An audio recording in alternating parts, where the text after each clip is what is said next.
Grape jelly and banana cream. When I was in elementary school, our bus stop was at the intersection of Meadow Lane and Mosquito Road. Our bus was old number 3, and our bus driver was Mr. Van Alstyne. On the south side of the intersection was a home with a brick and daffodil-lined circle drive. It was a tight circle, and the arriving school bus generally careened around it at a pretty good clip. We children awaited the bus under a large spreading oak, and at the base of the oak was our bench. I built the very basic bench myself by sawing 2 6-inch cuts off an 8-foot-long 1x12 and nailing them to the remaining board at about 1 foot in from each end. In doing so, I created, quite unintentionally, a state-of-the-art catapult. On the morning in question, half a dozen of our neighborhood gang were milling around innocently in expectation of the arrival of old number 3, which was running uncharacteristically late. My lunch bag, containing a banana, a peanut butter and jelly sandwich, and some graham crackers, was placed on the far end of the bench for easy retrieval upon the bus's arrival. At the sudden sound of squalling tires in the gravel, we kids scrambled to collect our gear and form a line.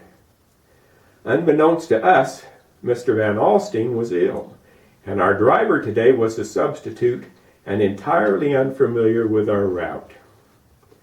Approaching our circle drive wide and hot, the bus's front tire unexpectedly clipped one end of our bench. My lunch was launched like a rocket, scattering and sifting its contents as its orbit took it up through the oak canopy and well into the hemisphere before it descended amid the squeals of delighted children in the form of an aromatic shower of graham cracker crumbs, peanut butter clumps, and a fine spray of grape jelly and banana cream.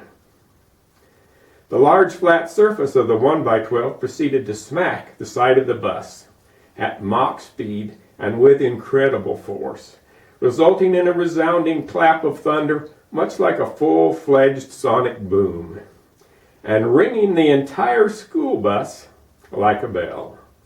The horror-stricken driver hesitantly opened the door, his eyes wide as fruit jar lids, and I'm confident he'd soiled himself.